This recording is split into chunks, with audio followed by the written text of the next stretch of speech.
It's so hard to forget pain, but it's even harder to remember sweetness. We have no scar to show for happiness. We learn so little from peace. There is no grief like the grief that does not speak. When someone you love becomes a memory, the memory becomes a treasure. Grief is not a sign of weakness nor a lack of faith. It is the price of love.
So yeah, he came to live with me. We was chilling. We was having a good time. I was about to start my new job on June 15th. And so yeah, leading up to the days I was in culinary school, everything was going good. I was baking him muffins. I was baking him brownies, all that for my assignments for school. And you know, he would test them out, try them out, and he liked them. And then, so, you know, and then it was like, I would say that Saturday before he passed on a Monday morning. So that Saturday before he passed, I just got an urge to get up, cook breakfast for him, for us, me, him, my kids. I just got the urge to cook breakfast for us. So I cooked breakfast for us, and we ate breakfast. I was gonna make lunch. I didn't feel like it. And then I made dinner that night. We ate. That Saturday, we went outside. We threw the football. We listened to music together. We smoked our last blunt. Yes. We threw the football together like we used to do. When he was a kid, because we would always play together. Like, we would play football outside, or we would play basketball, or just like siblings do. I was the middle child, so he was 4 years younger than me. My sister is 6 years older than my brother, so, and I'm the middle child. I'm 2 years younger than my sister and 4 years older than my brother. So it's like, the age gaps. Me and my brother was closer together because we was only 4 years apart. And so me and my brother, we always clean together. Like, we would, when growing up, he would get in fights, I'll be out there helping him beat up people and stuff like that. So, but we always been like this since birth. And as we became older, like teenage years, we was like that. When I became an adult and he was still a teenager, he started getting annoying, and he was like really, really annoying. So, he used to get on my nerves when I was like 20, 21, 22. And then we became back tight like that. I say about, when I was like 22. No, I mean, not 2022. When I was 22 years old. And so, yeah, we just became close again, real tight. That's always been my dog. That's always been my baby brother. That always been my everything. That was just my little brother. You know, if you got siblings and you're overprotective of your siblings, and you know what I'm saying. So we always been close, always. And it's raining. I don't know if y'all can hear that rain, but it is. It's raining.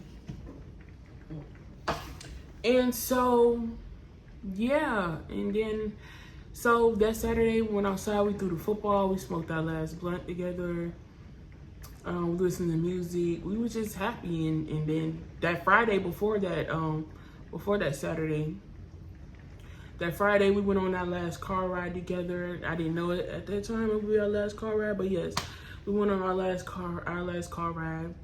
We stopped at 7-Eleven. He asked me, can he use my car to get some snacks? I said, yeah. He came back with a whole bunch of snacks in the bag. And I was like, I know he ain't just G on my card like that, but you know. Then we went to go see my friend, to go pick up something from my friend. It was like in a different city, so it was like a 45-minute drive there and back. And so we stuck in traffic.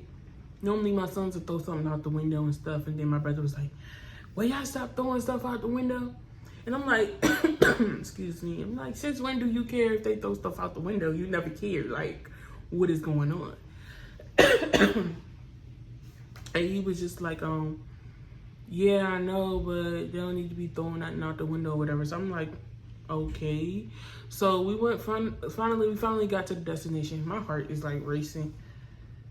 It's like skipping beats or something. I don't know, my heart keep doing that lately, like,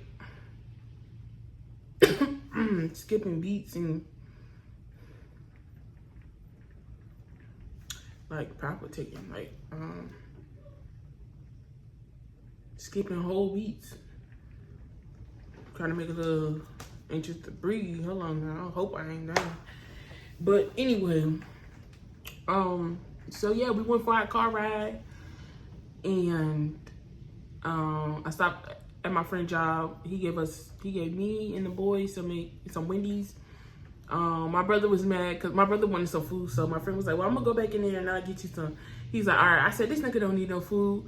And so I just drove off, and then my brother was mad. He was sitting in the passenger seat. He was just like, bro, why would you do that? You know I wanted food or whatever. So I'm just like, you don't need no food. You ain't missing nothing. And so my brother was mad that he didn't get no food for free, but I was like, you're not missing nothing. Like, I gave him my hamburger. I'm like, you're not missing nothing. The food was nasty. It was dry. It tasted old. It tasted stale. But he was mad about that. And then we was driving home in the car. What's it called? I think it's is it Ty Tribbett? Do It Again. That song. How does it go? It goes like, moments of me. It goes like, this is our faithfulness, my faithfulness. How do it go? I'm trying to get to the main point, the main part, so y'all can know what I'm talking about. That song where it goes, do it again. It goes, dun dun dun. I seen you move, dun, dun, dun. You move the mountains, and I believe. I see that you can do it again. You made a way. Yeah, that song, for some reason, I just kept replaying it. And I don't know. And I kept singing it. And my brother was like, how many times you gonna replay that song? And I'm just like, I don't know. It's just in my spirit. So I'm just gonna keep replaying it. Mind you, I never really listened to the song before. Like, I heard it before. And, you know, but it was just on repeat for some reason, and so I didn't know why. And then when I was driving, I looked at my brother and I was just like, I love you, and I'm proud of you, and mommy will be proud of you too. And he was like, thank you, I'm proud of you too. And I was just like, no, I love you, and I'm really proud of you. And he was like, thank you. And I started crying, and he was like, why are you crying for? And I said, I don't know, I just felt the need to tell you that I love you and I'm proud of you. And he was like, thank you. And so that Saturday, we went outside, threw the football. I made breakfast, I made dinner. That Sunday, after we came home from church, I was trying to get my brother to go with me to church that Sunday.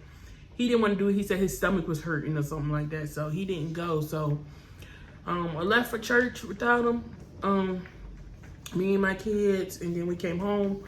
And I don't know, I dropped off my sister and my nephew, but something just was like, no, take Noah to the house with me so they can get in the pool together and stuff. And so I'm just like, I'm tired. I really don't want to, you know, have to take him back home and stuff. So, but something just was like, take Noah to the house with me. So I took my nephew to the house with me and my kids so that they can get in the pool together. Like I said, my brother was living there, so he was there too. So we filled up the pool with the water hose, and we let the kids go outside in the front and play in the water. My brother was splashing them with the water hose and stuff like that. Like, we just had a good time. Then after that, like, they got out the pool. We had, they got in the shower. I had some lasagna, so we ate dinner. And it was that time of the month, so I don't know. I would guess I was like extremely, extremely sleepy and extremely, extremely tired. And for some reason, like 6:50 something, because I looked at my phone, it was like 6:50 something. Boom, I knocked out. Like, the kids was knocked out in the bed asleep. I was asleep. We had already ate, and boom, like 6 something, boom, I was gone. So I woke up again like around 7 something. I'm like, why am I so sleepy? And I just didn't know why I was just so sleepy. And so like around, I went back to sleep because all the kids were asleep. So they were sleeping in my bed. So I had a queen size bed at the time. So it was me, my 2 kids, and my nephew who was squished in my bed. And I just had to I just got the urge to keep going back to sleep, So I'm like, why I can't wake up? Why I can't open my eyes? So next time I went to sleep, what? Oh, that's my sister. I'm doing a video. You see that damn rain? Yeah. So yeah, I was just. Stop by 8 o'clock. Huh? So this shit better stop by 8 o'clock. It might. It should. It shouldn't rain that much. So all the kids was in my bed, and we were just crammed in the bed, and I just couldn't wake. What? Nosy, that's our sister. Anyway, I just couldn't wake up. And so I think the next time I looked at my phone, it was like, and my brother was in the living room. It was like 7 something. My brother was in the living room. Next time I looked at my phone, it was like 9 something at nighttime. And I had to pee. So I was trying to get up to pee, but I could not open my eyes. Like, only thing I could do was just lay in the bed and sleep. Like, I even tried to force myself to wake up.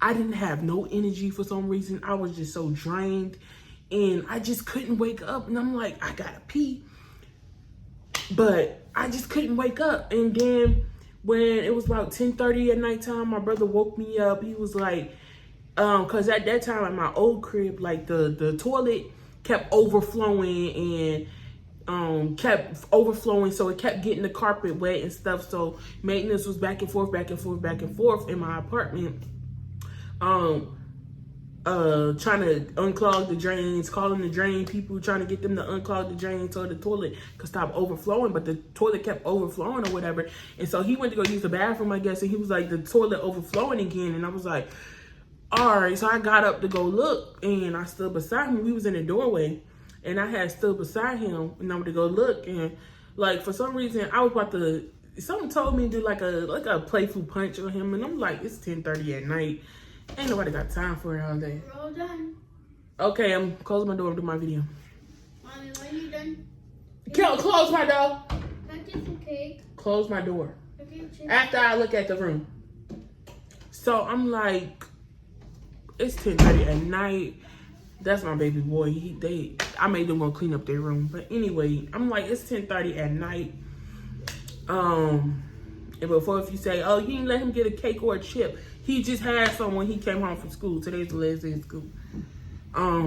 They had some. They stay eating up all the snacks. But anyway, I came home it was like, I was about to do a playful hit, and I'm like, I'm not about to do all that. It's 10 o'clock at night. I don't know. But when I stood beside my brother, it was just like a sense. I don't know how to describe it, but it was like a sense of peace, like just calm spirit just came over me. And I'm like, and I'm standing beside him, and I'm like, what the? And I'm just looking at him like, I remember I looked at him and I just felt like peace come over me. And I'm like, what is that feeling? Then so after I looked at the toilet, I went to go lay back down. I was like, all right, cool. I told, so that was like at 10:30 at nighttime. I saw him in the bathroom. I heard him in the bathroom like around 11 something. So I assumed he was still in the crib. After reading the text, after everything happened, after reading the text messages in his phone, he left out the house at 12 a.m. I always told this boy, do not leave out the house. Make sure you're in the house at 12.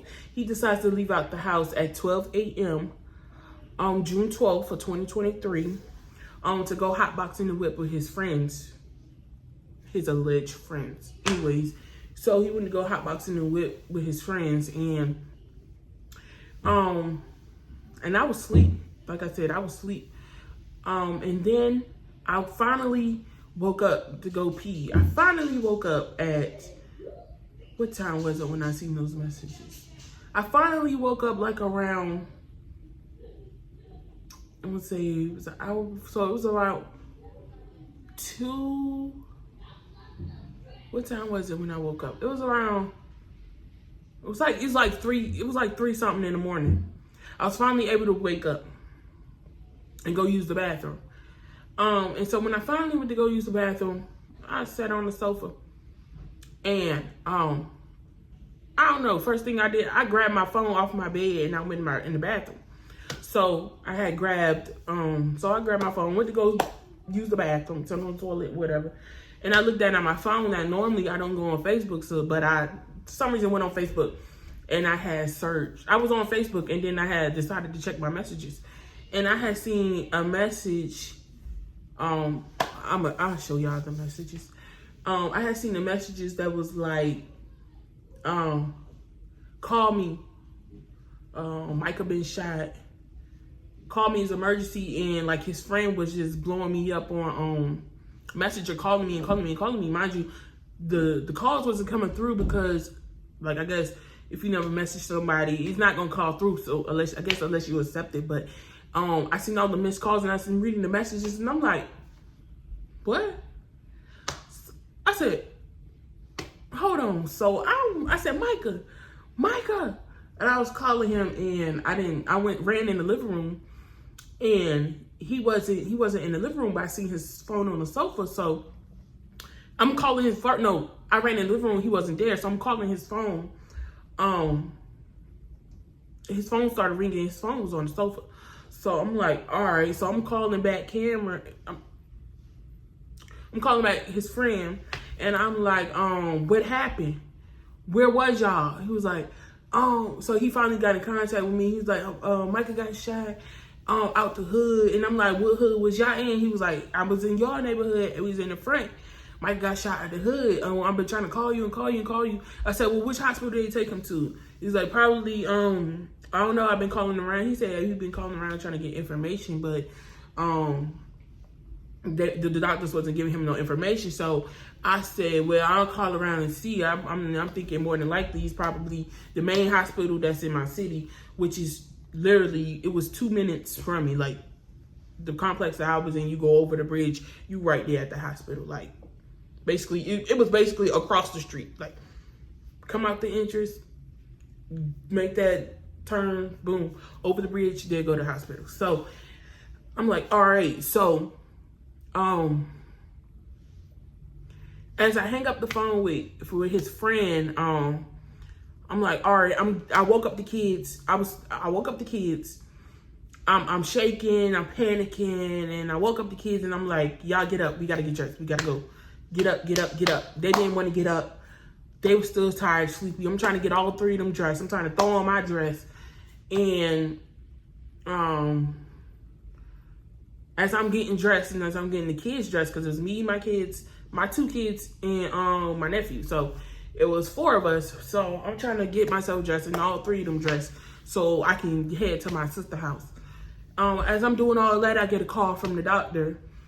And she was like, I'm calling to speak to Juanita Grant. And I'm like, this is she. And she was just like, I'm sorry, but we did everything that we could. And I said, what? And she was like, I'm sorry, but he was stable for like an hour. After that, he just went to cardiac arrest again, and he didn't make it.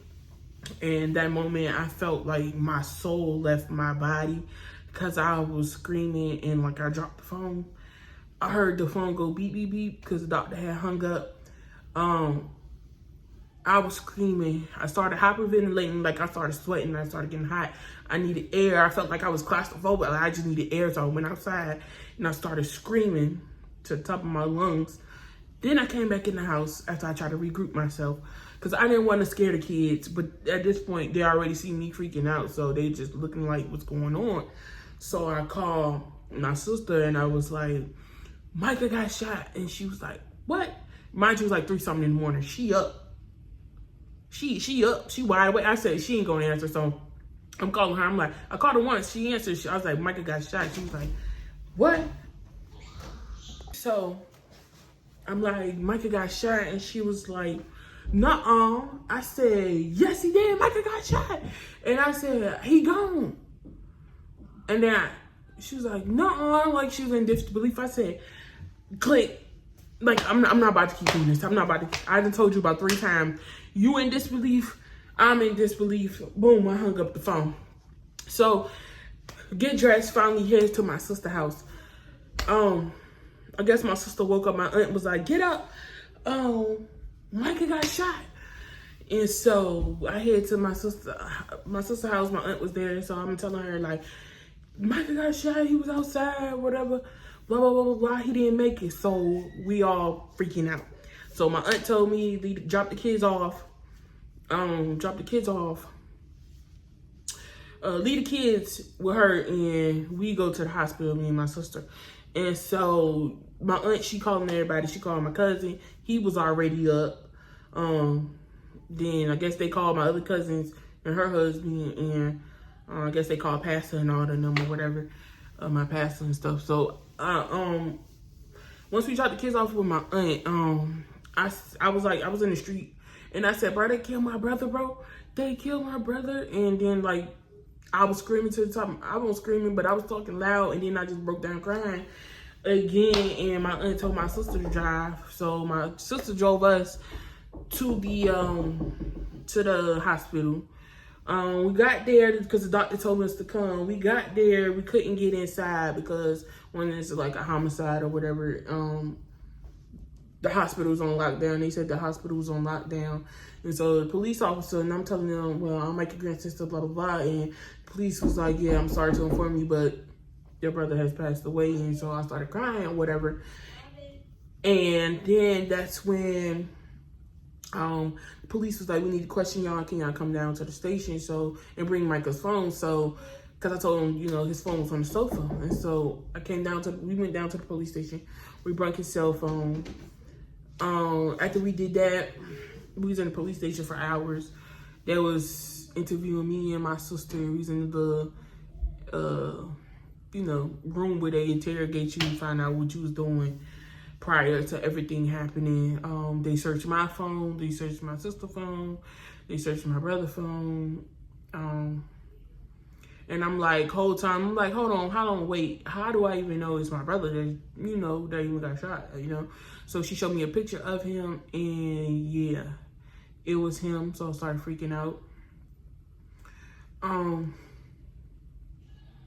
Days leading up to after that, like we went, we had to do the funeral arrangements and talk to detectives and figure all this stuff out, and I'm trying to get closure from his friends, and on top of that, trying to start a new job.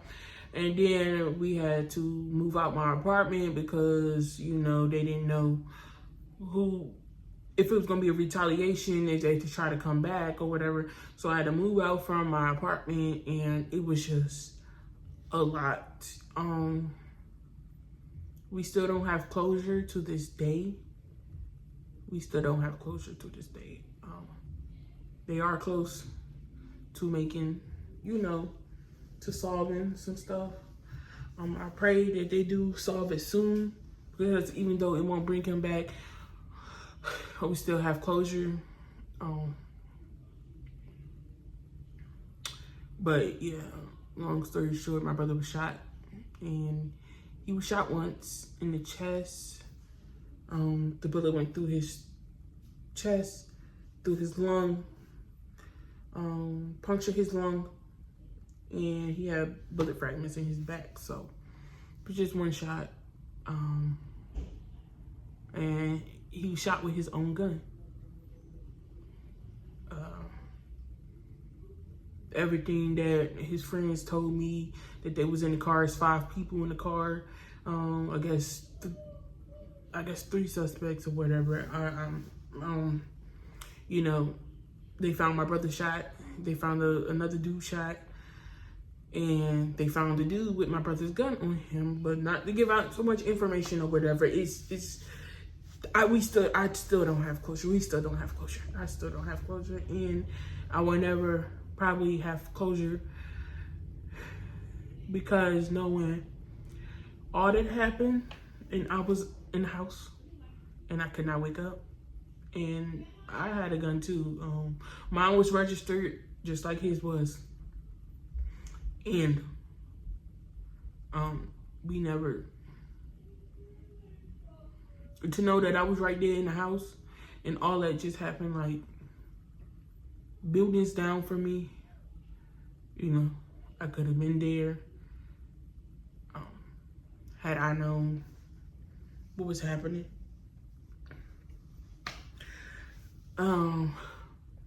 It's just heartbreaking to know all that happened, and I was right there. I regret ever moving into that neighborhood. I really regret it. I regret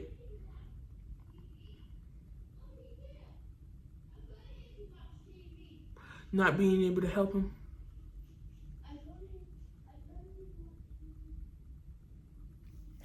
So it's a lot of stuff I regret, but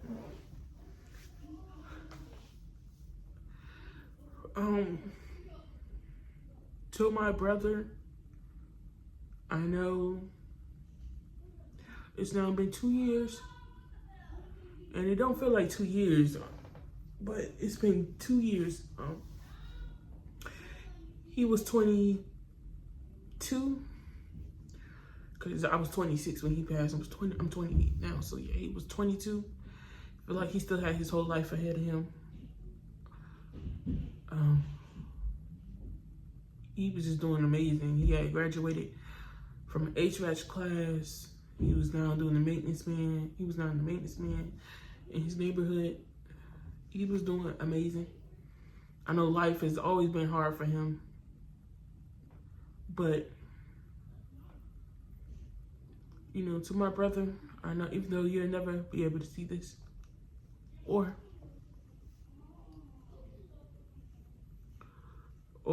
hear me, I just want to let you know that I am extremely proud of you. As I told you on our last car ride, I'm extremely proud of you. I am extremely grateful for the time that we got to spend together. I am extremely happy that you was the best uncle ever, the best uncle the kids could ever ask for, and they miss you dearly. We miss you dearly. You know, everybody say I'm strong because I lost my mother, and then in 2020, 3 years later, I lost my brother. I was not even healed from losing my mother. I was not. I was the anchor of me, my brother, and my sister. I was the anchor when we lost my mother. Like, I was the one that was keeping this stuff together. When we lost my brother,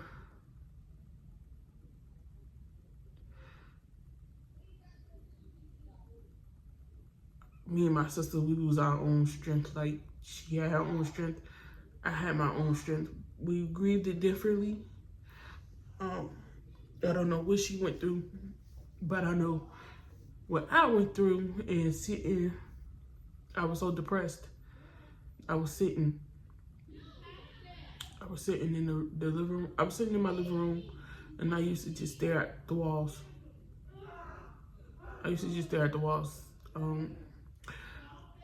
I really was lost. I didn't know what to do without my best friend. I'll never wish that pain on nobody. Because losing a mother and losing a sibling, it hurt. Especially when that was your best friend, it hurt. And when people tell you, oh, get over it, you'll see him again, blah, blah, blah. Yeah, you will, but you never let nobody tell you how long you can grieve for. Never let nobody tell you you grieve in your own way. How long it takes you to get over it, it takes you to get over it. You'll never completely get over it. It hits you at certain times. Like, I was thinking about my brother the other day, and it made me realize, like, dang, he's never coming back, and he's not. And I don't know.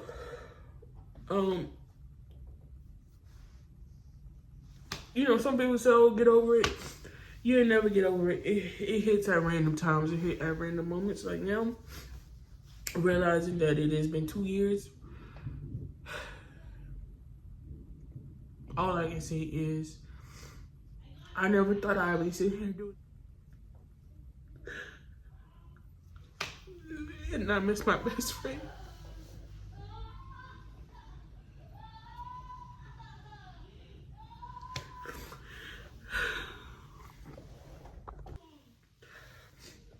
Like I was saying, I miss my best friend.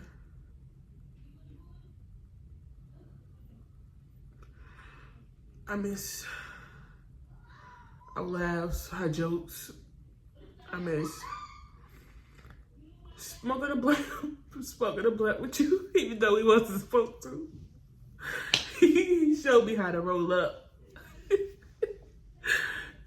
Imagine your little brother teaching you how to roll up. Like, yo, I never thought I would learn how to roll a blunt from my little brother. Well, I don't smoke no more. I just smoke like blacks. But smoking and drinking, like smoking weed and drinking, I don't really care for it no more. I ain't got it in my system to do it no more. But after I lost him, I would smoke a blunt, and I would smoke by myself, and I would cry. And what helped me and my brother get over my mom's death, while smoking the blunt, we'll wake up in the morning, we'll wake and bake, we'll wake up, smoke a blunt, 7 o'clock in the morning, or 8 o'clock in the morning. Or we'll go get food in the afternoon, or late at night,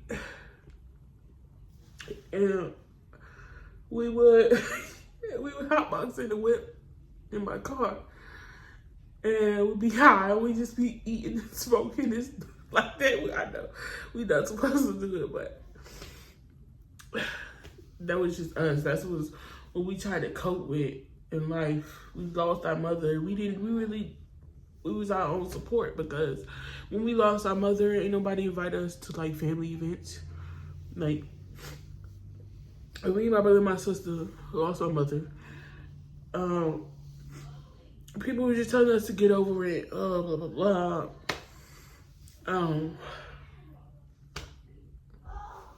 First Thanksgiving, like I said, we lost my mama August 26th of 2020. It was 10 days after my son's birthday. After my son's second birthday, my first son's second birthday, and it was 4 months before my sister's birthday. Exactly 4 months, on the 26th. And so,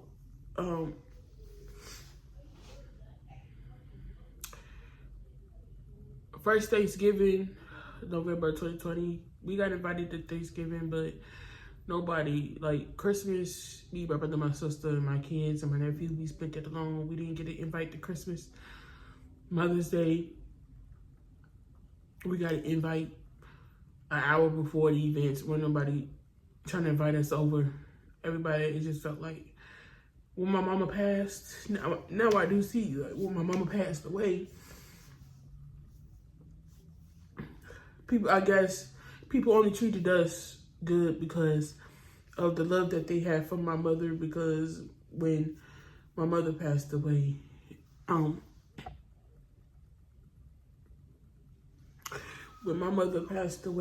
nobody messed with us. We got treated differently by family. They left us to do basically everything by ourselves.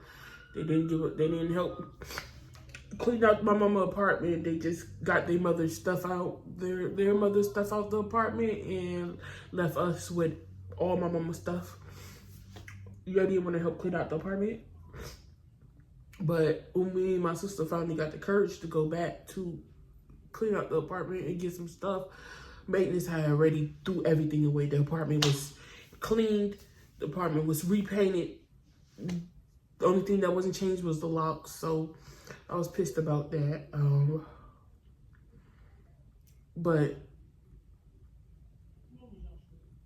everything else, we was out here by ourselves, and we still is.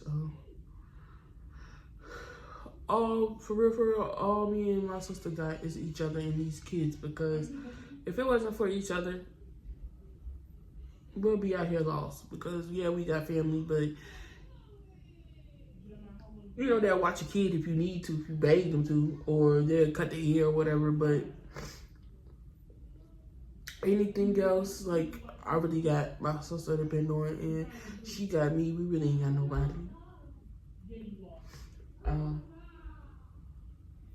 We really ain't got no family either, because all our family's scattered everywhere. Different states. We don't talk to one of my aunts no more. My other aunt, we don't talk to her. So yeah, it's just,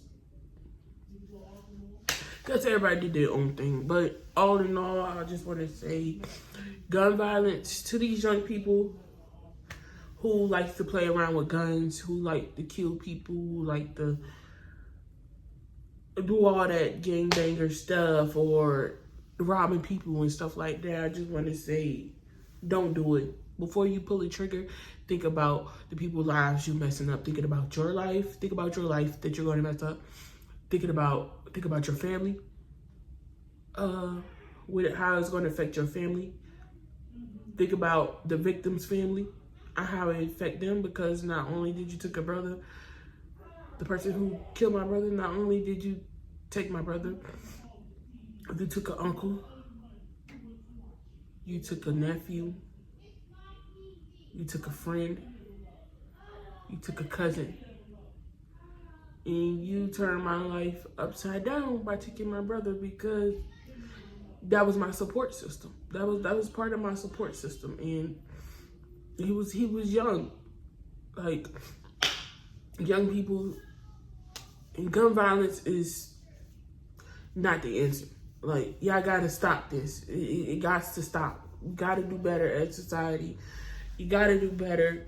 He didn't even have a chance to have kids. I'll never have a niece or nephew from him. Like, to the person who took my brother, I hope you get what you deserve. I hope they prosecute you to the fullest part of the law.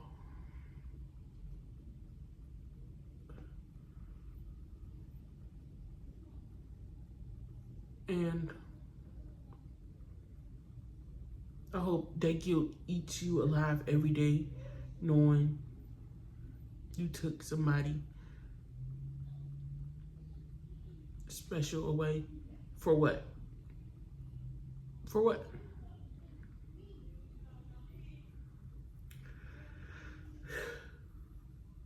And you took a lot. You took a lot from me. But to my brother, I miss you. I love you. And I'll never stop thinking about you.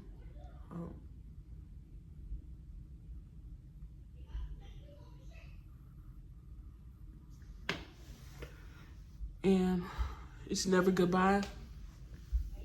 It's I'll see you later. Until we meet again.